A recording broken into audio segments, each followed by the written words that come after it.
and welcome to a very interesting edition of The Slate, the extended Memorial Day episode of The Slate.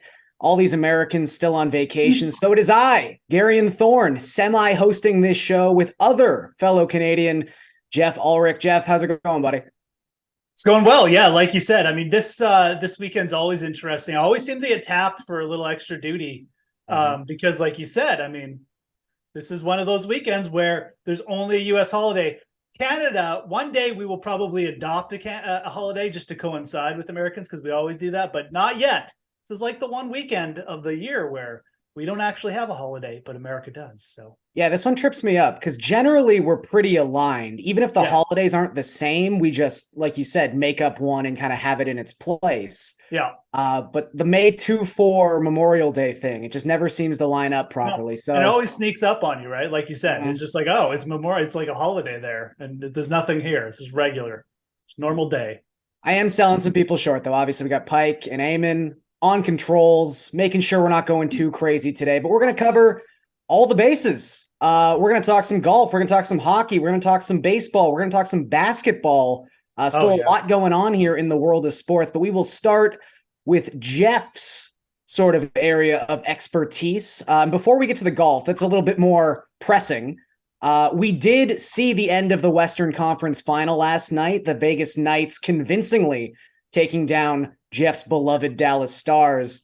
No more Stars bets for Jeff on this program. C'est la vie. But we will get the Stanley Cup final of the Florida Panthers against the Vegas Golden Knights.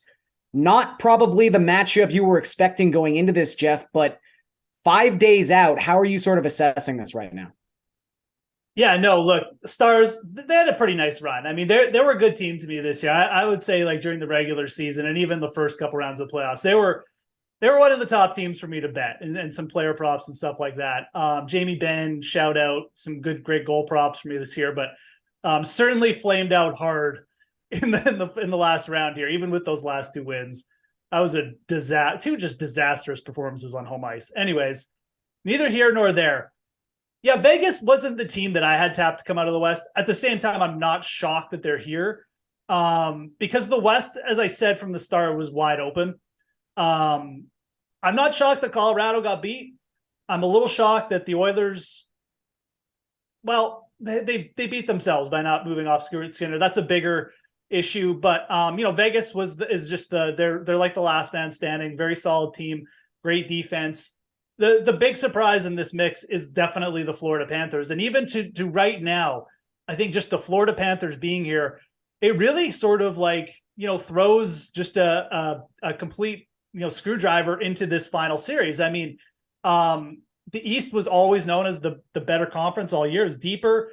Everyone was saying, wow, whoever comes out of the East is going to be great because they got to go through all these great teams. But then it's the 8th seed, the Panthers. So there's still some question marks here. I have been talking about Vegas, potentially getting lucky in some spots. I think they got lucky that the Oilers decided to stick with Stuart Skinner. I really think that the Oilers could have beat the Golden Knights if they had any goaltending, and they just chose not to go with it. I also think they got semi-lucky against Dallas, who just kind of beat themselves in a couple games, especially Jamie Benn taking a game misconduct at the start of a must-win game. Not to say that Vegas isn't good, but I do think that Florida is still underrated. This is a team that beat the historically good regular season team to begin their playoffs in 7 games. They outlasted them. They beat the Toronto Maple Leafs, everyone's darling.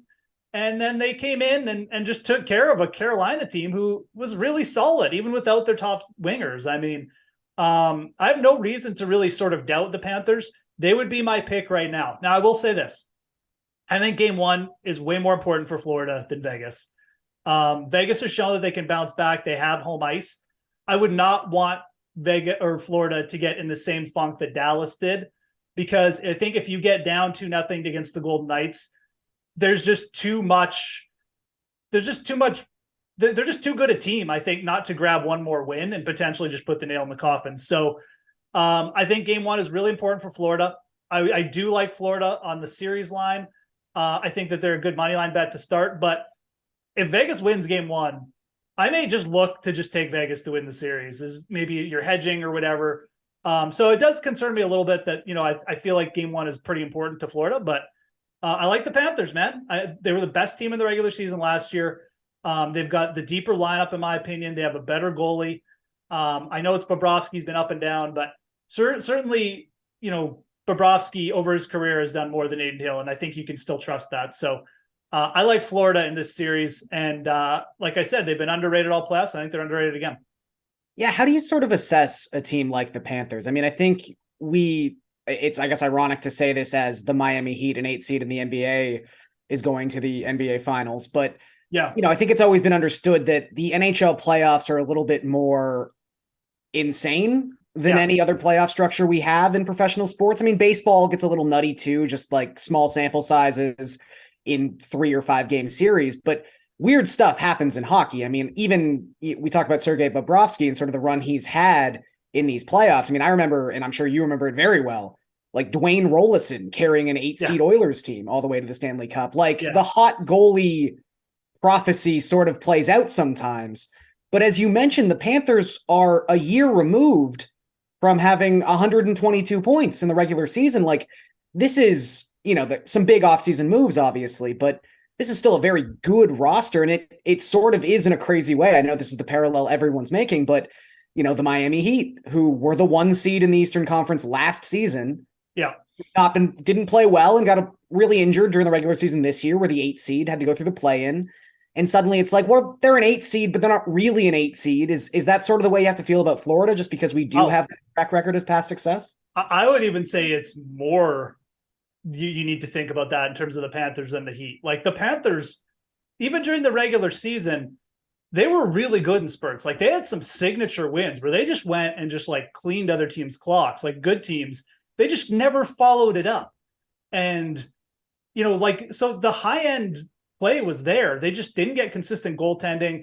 They didn't show up in enough spots. But as you mentioned, the team really hasn't changed. If anything, the team has gotten better because Tkachuk was the best player in that trade. So I really think, again, like in terms of, and it's so funny because we have the parallel in basketball. I think if you're looking at those 2 8 seeds, though, the Panthers are really the team that deserve your respect, because this was by far and away the best team in the regular season last year. And it just feels like they've taken their time to get there, but they're basically playing at the same level again. And, Vegas is great, but they've had, I think, like I said, an easier path to the final.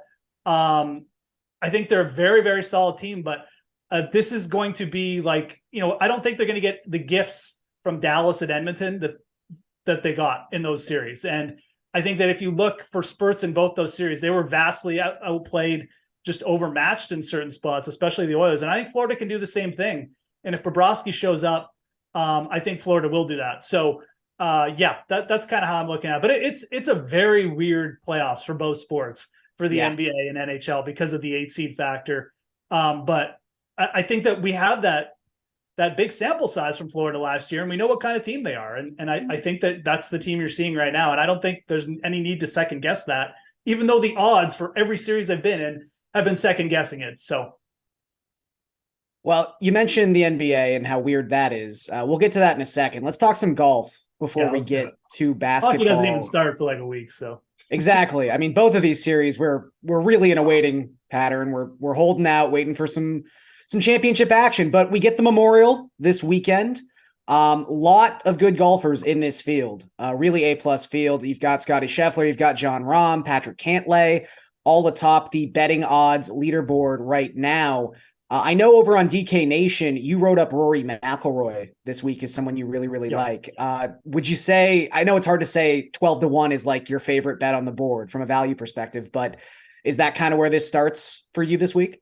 So, yeah, it's a weird spot with Rory. For betting, I like Rory more as a DFS play. I really think when you look at daily fantasy and where people are going to go, you're going to get high ownership on Cantlay because of the course history. Scheffler, but Rory is $1,000 less than Scheffler. He's coming off a great PGA championship. And I'm sorry, but like if Patrick Cantlay is going to be double the ownership of Rory and they're the same price, and they basically are for DFS, I'm going to play Rory every single time. And, again, like McIlroy had some swing issues. He took some time off, but he figured that out at the PGA. And this is a player who's almost every summer he's come in and he's found a win somewhere, whether it's in Canada or some other spot. And it wouldn't shock me if it was this week. From a value perspective, really wish we were getting like plus 16, even plus 14 on Rory. But if you're looking to target like 2 or 3 players at the top of the board, I really don't have a problem here. Rory McIlroy is a multiple win per season player. He's just starting to get his game up. There's no reason why he can't come in here and this can't be the week. He's played the new course a couple times. It's been renovated. He's top 20. He just hasn't found the putting stroke. I really do like Rory. Like I said, I think that the better value is to side with him in DFS, especially in big tournaments, because you're going to get a lot of leverage against guys like Cantlay and Schauffele. But certainly, I don't have a problem with it. I just wish the number was like a little bit bigger. I do like Victor Hovland this week too. I think Vic is very, very close to just putting something together where he just comes in, just manages his way around, and he just ends up winning by a couple strokes. So those are the 2 players at the top of the board I like. But it's a deep field, and you can certainly go down deeper. We've seen winners 40, 50, even 60 to 1 here. Because it's such a deep field, you get players just further back who are really good and they're just underrated. And certainly a couple names stick out like that this week. Probably my favorite just on DraftKings is Shane Lowry at plus 5,000. Right. Yeah. Really, really good PGA Championship. 12th there. He's played this course numerous times. He's a veteran player. He's won in Ohio before, the Firestone. Shane Lowry's overdue to win again on the PGA. I think this price is just too big. You look at Lowry, especially on DraftKings. This is actually probably the best price you're going to find, by the way, in terms of just Shane Lowry's outrights on DraftKings. So it's probably a good spot to bet him. But plus 5,000 for a major winner. Guys played here before, veteran course. He's bigger than Cameron Young, who's been playing like junk. Bigger than Connors, Henley. No, like coming off a great PGA, it definitely underrated there from Lowry, and certainly not bad top 10 odds there at plus 400 either. So that's kind of the way I'm looking at the betting market right now. Certainly don't mind taking guys at the top of the board in an elite field event like this, Vic and Rory, but you can target this range too. Like Adam Scott's kind of a nice bet. A lot of people like him. I certainly don't mind him. Lowry, I think, is probably the best value in that range, but there's other names. Si Woo is interesting as well. So you don't want to stray too far, but certainly in the plus 5,000 range, we've seen guys. Bryson won in that range here. Horschel won in that range last year. So we can see these kind of veteran players strike from there. Yeah, I was going to say, I feel like a lot of the names I've been seeing in the golf betting and golf DFS world are some of the names that are really sort of, I don't want to say boom or bust. That's almost selling some of these guys short, but like your Tyrell Hattons, your Shane Lowrys, your Siwoo Kims, like guys who can obviously win a tournament and have proven they can win a tournament, but guys who sometimes make you want to pull your hair out. Yeah. I was going to say the Lowrys and the Siwoo Kims, is that more of a, not a flyer necessarily in DFS, but like obviously if you're taking Siwoo Kim, are you backing that up with a top 5 or a top 10, or do you just want to bet him outright at 50 to 1? Yeah, certainly. I mean, it depends on what kind of like odds we're getting, but I mean, I think that looking for the placement, I mean, Lowry and Siwoo certainly stand out. It really just depends on how you want to construct. If you're going to take like 6 guys in the outright market, you probably don't want to start sprinkling in top 10s as well. But again, like if you were taking, maybe you're taking like Hovland and then you're looking for 2 guys here, I would certainly look to take Siwoo and Lowry in the top 10 market. These guys have been consistent here. Siwoo's had I think he's got like 5 top 20s at this course, 4 or 5. He's been really consistent. And looking to him for a top 10, he's played well. And Lowry, pretty much the exact same deal. So yeah, this is a good range for, again, targeting a couple guys, looking for placement bets. You can ladder bet them, however you want to do it. But I really just like going with A, kind of veteran players with experience, and also just B, players at good PGA championships. Scott, Lowry, Rory. I think that's been like a nice sort of trend here since the PGA moved to May. And I think you'll see a lot of those players who played well there play well again here. So do you have a couple long shot bets you like, or players under 7K or maybe even 7.5K on DK that you like? Yeah, for sure. So I do think that like one guy who could really surprise this week is Byung-Hun An. He lost here in a playoff in 2018. He is a very, you talk about guys who want to make you want to pull your hair out. He'll look fantastic for 15 holes and it'll just come undone. But He has been really consistent this year. Gained like 8 strokes ball striking last week at Colonial. He blew up on the greens, but the greens last week were a disaster because they were tearing them up after. So really doesn't concern me much. He's top 5 short games right now on tour. He is really good, and that's really good for Memorial because we got small greens. You have to scramble here. So he's done well on Jack Nicklaus courses before. I think it's fair to target him. I think, again, you're looking at this range, you're thinking boom or bust players. Again, maybe I wouldn't take like a top 10 on him, but certainly for DFS, he's 7,300. And for the outright market, you sprinkle a little bit at plus 10,000.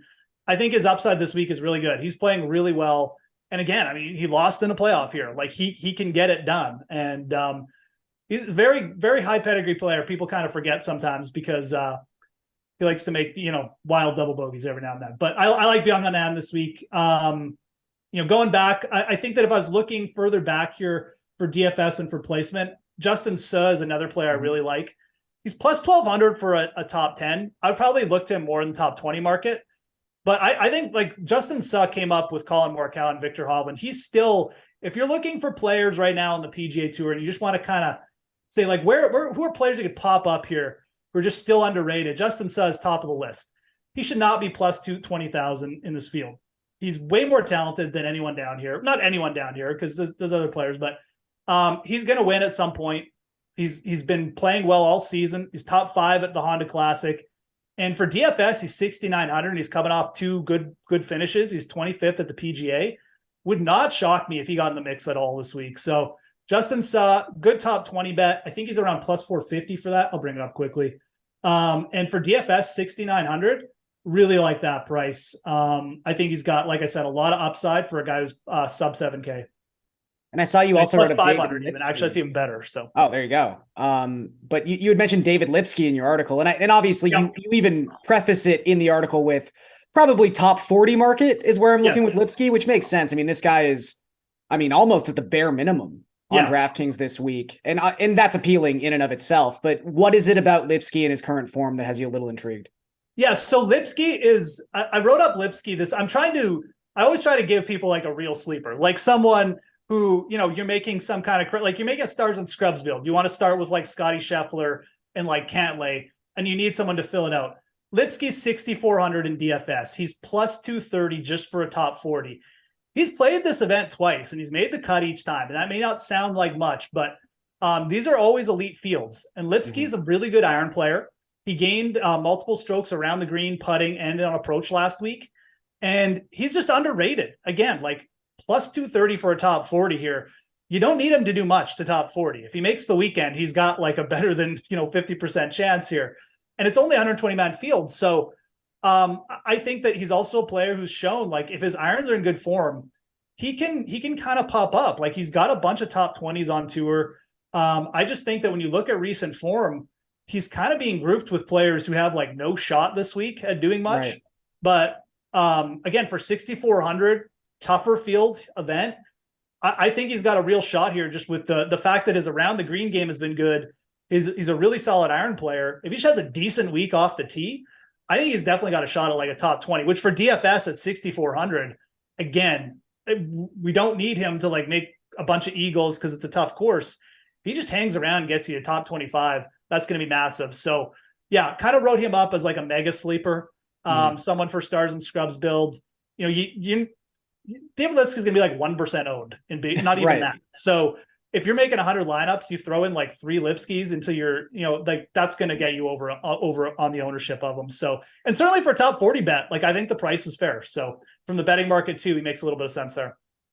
Well, I was going to ask you if we have anything else to go with the Memorial, but I feel like we might be scraping the bottom of the bin talking up David Lipsky. I have one play for the Euro Tour that I want to get. Here we go. Okay. Yeah, this is the European Tour special. So if this will load. Yeah. Our producer's like, oh yeah, get me this Euro Tour special. All right. Eamon's on. Okay. Matty Schmidt. Schmidt. So Matty Schmidt is a PGA Tour regular. But he's also like, he plays over in Germany as well. He's playing the event in Germany. So always like to target the European players playing in their home country. It's good synergy. They always feel comfortable there. Matty Schmid's a really talented player, hits the ball a ton. The course over in Germany this week has 6 par 5s. So he's one of the top players off the tee already.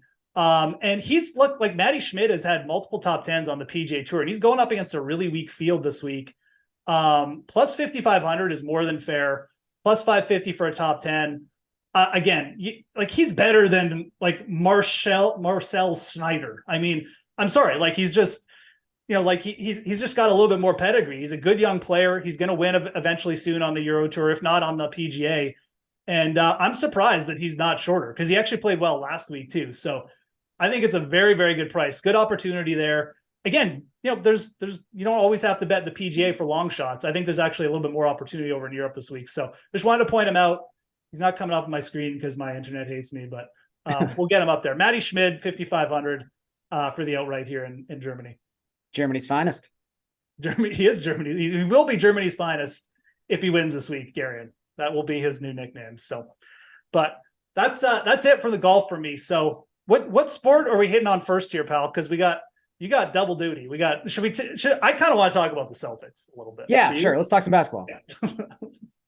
I'll bring up NBA because I want to get your take on the game first, man. I mean, it's funny because I was convinced that the Celtics was just like destiny because the entire Twitter was convinced. Were you convinced? Were you a little bit surprised, or what was your feeling on the game last night? I mean, I guess it's an odd situation because it seemed like the entire city of Boston had been worried that they might have to play the Heat at some point in the playoffs for the last 2 months of the regular season.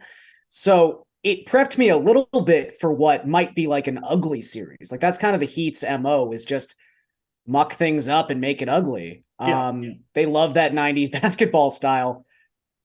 And, game 7 in particular, it's tough. Like I really don't like giving Boston teams excuses, but Tatum, first play of the game, clearly hurts his ankle. Just not the same guy, particularly on defense for the rest of that game. So it's tough. That's a really tough break. But they shot so terribly from 3-point range the final 2 games of that series. I mean, obviously they get the miracle win in game 6, but I was someone who, as soon as they got down 3-0, I looked up the Celtics finals odds and it was 16-1, which is by far the biggest it had been for the entirety of the season. I mean, they've basically been either A or 1A in terms of their finals odds for the whole year. And look, it's 0-151 now, but I think those catch-all stats, and we say this with trends all the time, like what is something that happened in 1970 have any impact on something that's happening in 2023? That was a really interesting set of circumstances that led to the Celtics being in a 3-0 hole. And I think, everyone was dunking on the ESPN analytics saying that even down 0-3, they were still like 73% favored by the projection system to come out of that series on top. But it made sense. They had the better players. They had the better team. They had the better numbers over the course of an 82-game season.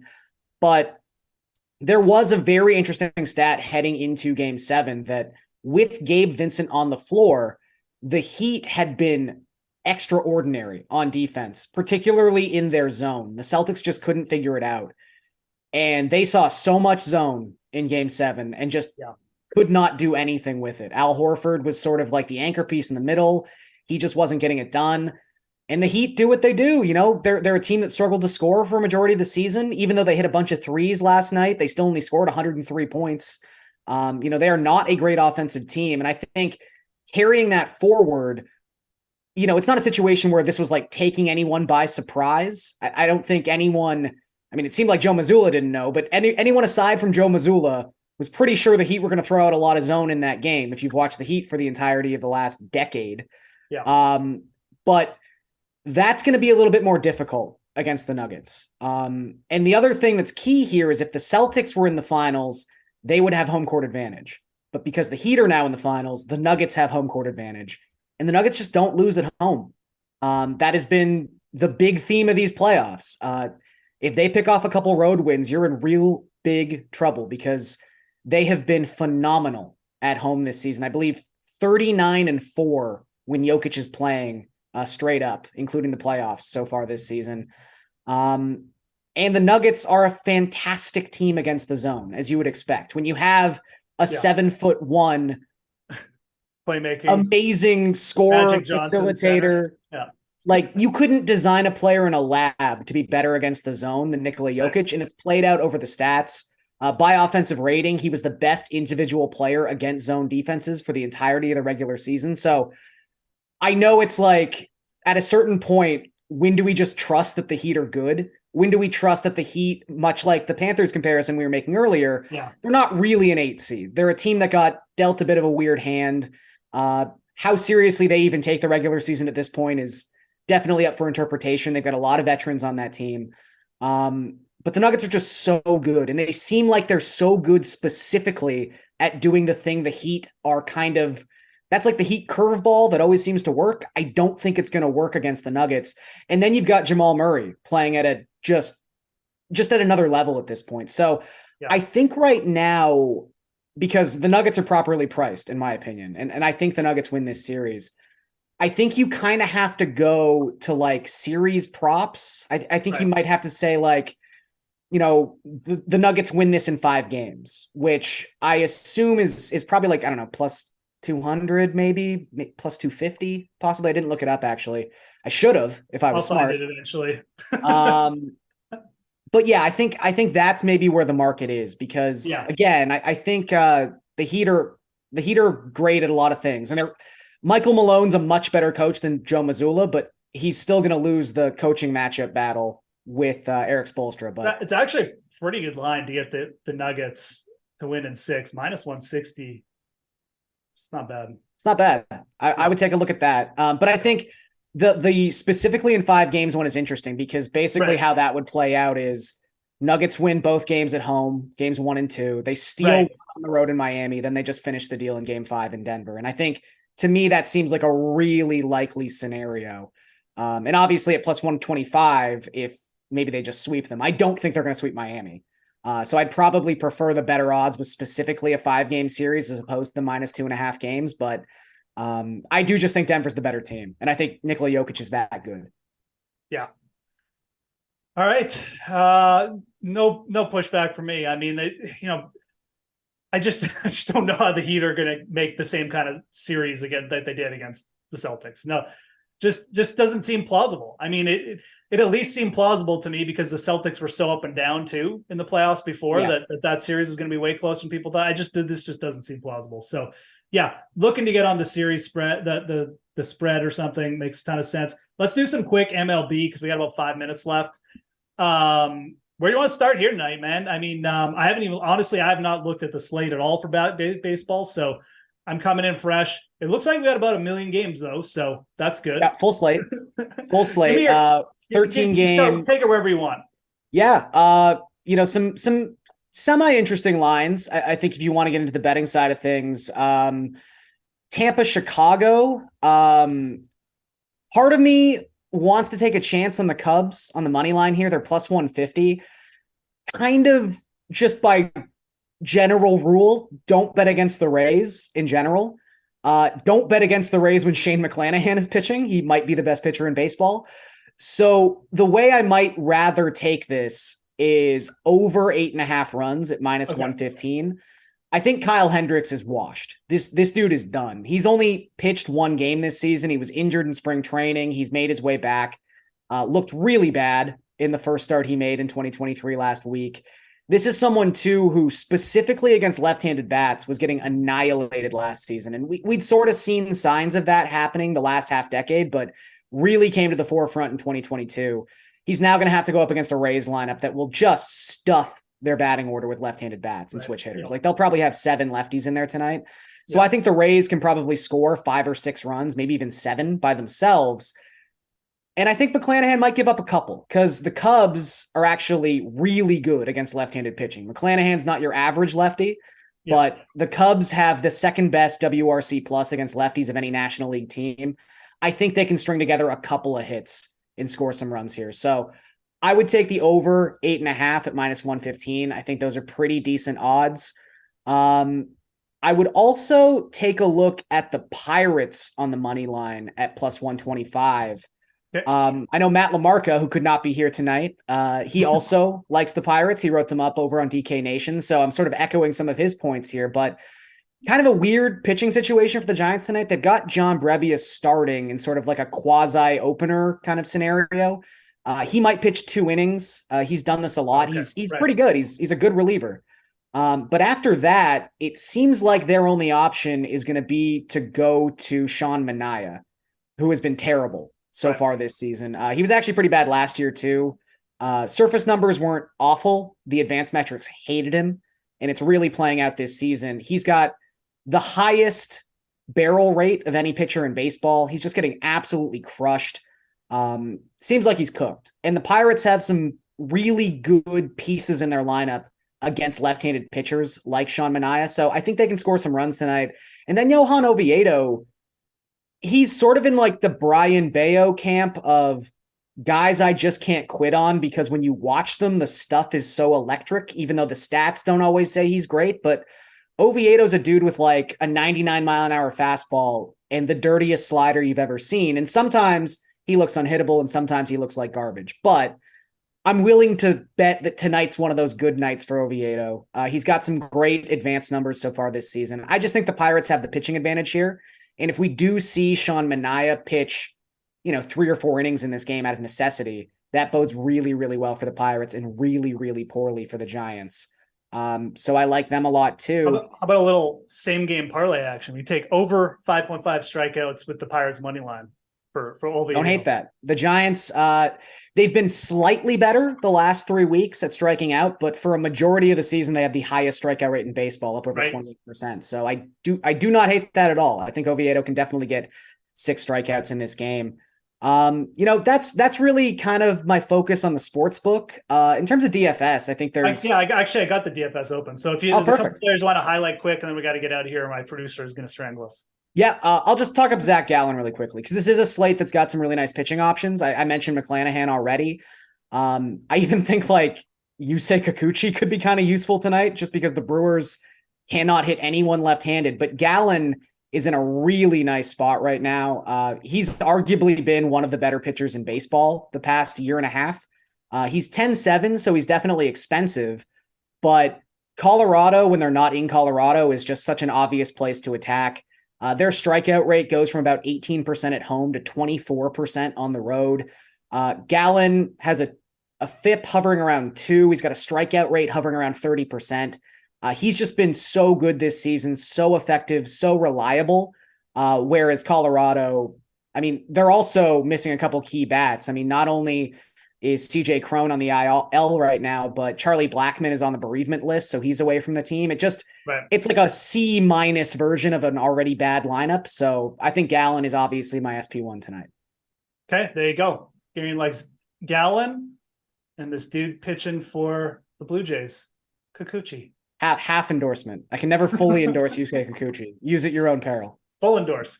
I love his name. But no, that's a great breakdown, man. We got some Pirates and Oviedo, like I said, potential for a little same game parlay there, and then looking for the over in the race. So, all right, dudes, appreciate you guys tuning in with this Tuesday extended Memorial Day version with 2 Canadians. You may never see us together again. They may never allow this.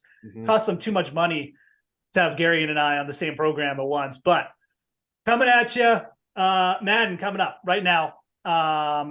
The Los Angeles Rams versus the Baltimore Ravens. So coming at Madden. And then we'll be on again, Slate every day, guys. We come on around 5:15 Eastern. We got the Sweat. They take a couple days off for the Sweat too. So they're coming back full slate tomorrow with the Sweat starting at 11 a.m. Eastern as well. You can check us out at DK Lab, all the social channels. Eamon and T-Pike in the background doing the good stuff. Gary, and you can follow him on Twitter. What's your Twitter handle again, Gary? At Gary and Thorne. At Gary and Thorne. I thought so. I just always said. Follow me at the Fantasy Grind. I got my golf stuff up for the week. Let's go, Maddie Schmidt. Have yourselves a great Tuesday, guys. We'll see you later.